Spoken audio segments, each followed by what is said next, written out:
Saya pikir hari ini hari mengambil alih kembali negara yang sudah dikudeta oleh Jokowi dan oligarki. Karena hari ini Bung Deddy Sitorus sudah ada di sini. Kalau partai politik sudah mau ketemu oposisi, artinya ruang kebenaran mulai tersingkap di depan. Nah, selama ini kami susah sekali ketemu. Nah, sekarang sudah ketemu. Dalam satu forum yang mengini Jokowi. Nah, saya ingin menjelaskan, Jokowi sebenarnya mengkudeta negeri ini dan mengkudeta partai yang mendukungnya itu bulan November 2015. Di saat itu, saya dengan Pak Sudirman Said membongkar Papa minta saham dan dimarahi karena menyinggung oligarki. Nah, di situ saya melihat Pak Jokowi negara ini sudah dikudeta oleh Jokowi bersama oligarki. Disitulah PDIP ditinggalkan, partai-partai ditinggalkan, sehingga bulan Juli puncaknya 2016 terjadi reshuffle kabinet yang membuang semua menteri-menteri yang punya integritas. Sudirman Said, Rizal Ramli, Anies Baswedan, dan masuklah oligarki ke dalam politik. Jadi sebenarnya kita harus menganggap bahwa Jokowi sudah melakukan kudeta bersama oligarki itu 2015 dan berlanjut 2017. Setelah itu Jokowi mengabaikan semua, termasuk ketua partai yang membesarkan Jokowi sekeluarga. Sekeluarga maksudnya semua, membesarkan oleh dia.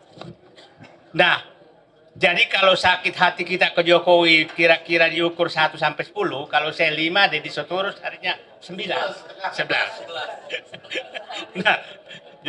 Nah, itulah yang terjadi. Sehingga apapun yang kita lakukan, partai-partai lakukan, itu bagi Jokowi tidak penting.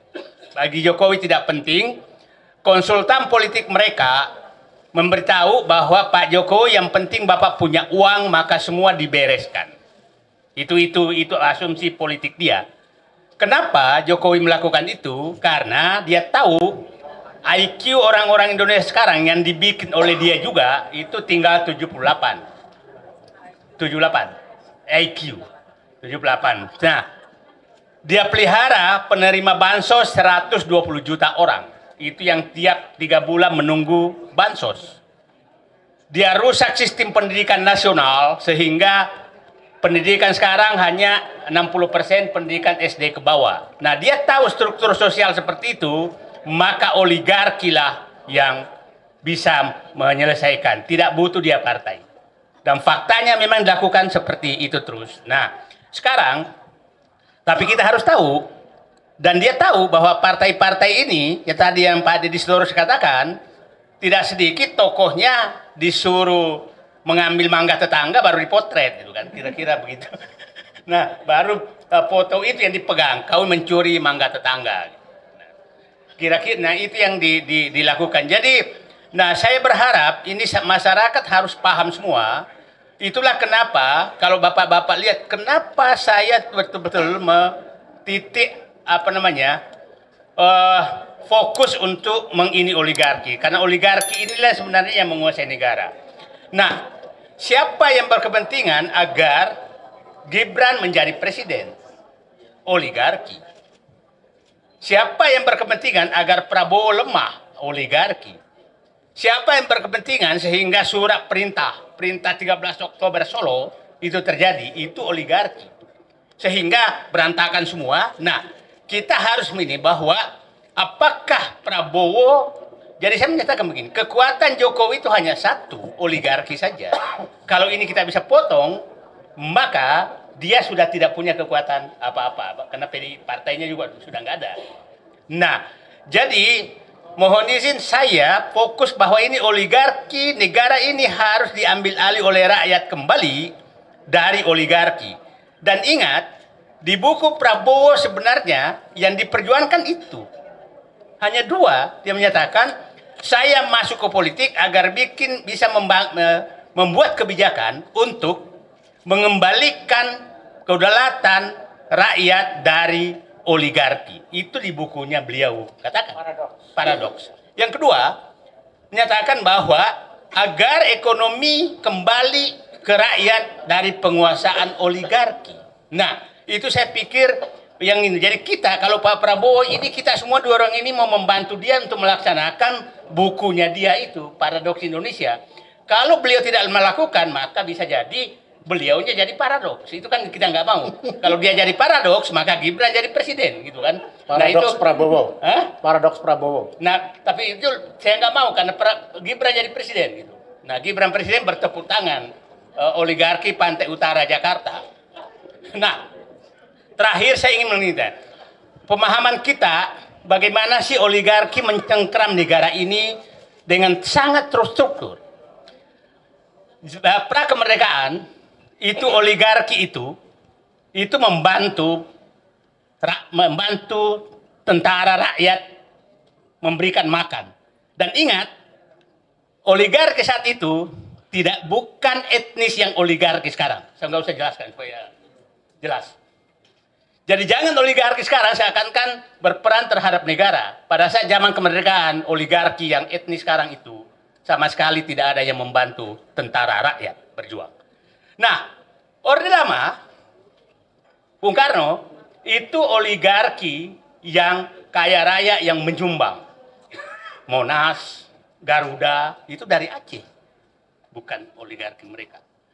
Pada saat Pak Harto itu, oligarkinya, kita sebut nama dulu Jimbaran, itu Pak Harto masih melarang mengambil tanah.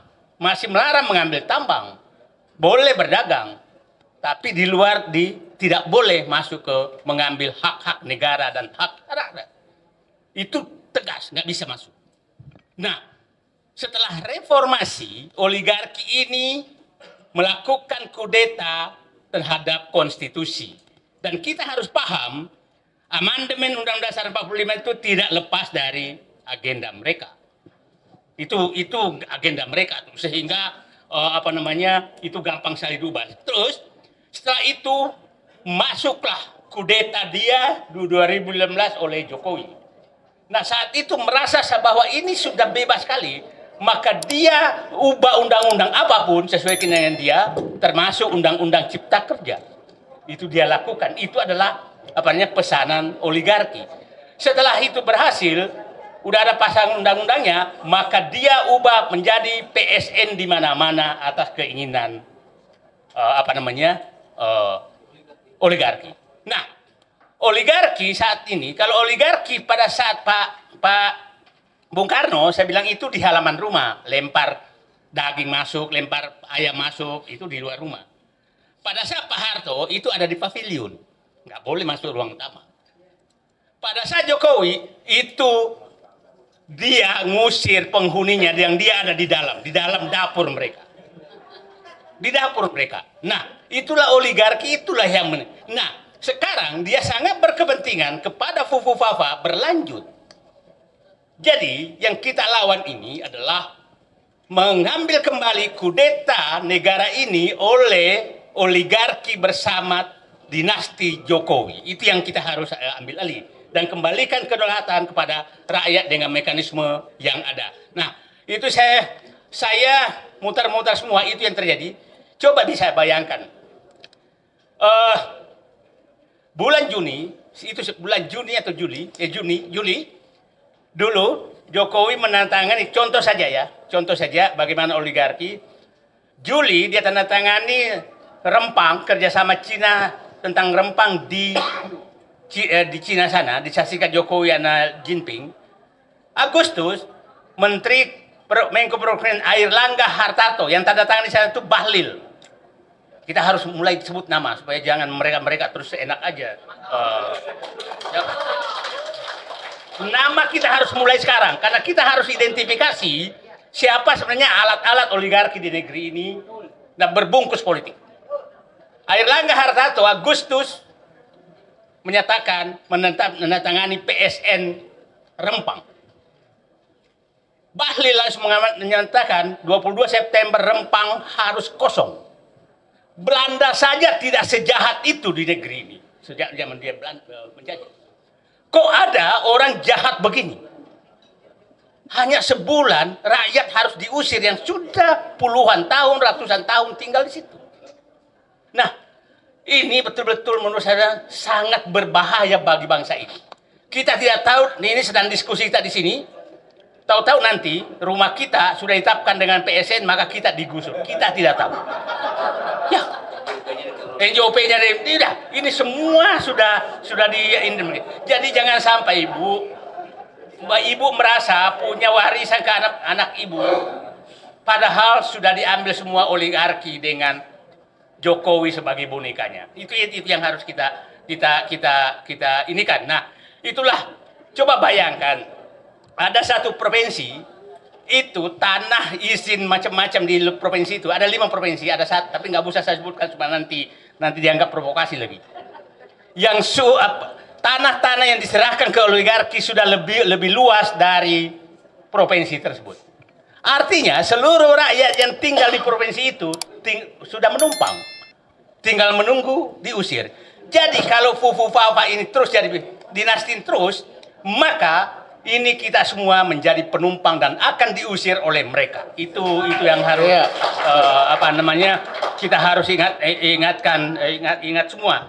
Nah, itulah saya pikir. Jadi saya menyatakan Pak Deddy Sitorus, terima kasih. Kami tujuan perjuangan kita sama, melepaskan negeri ini dari kekuasaan dinasti Jokowi bersama oligarki.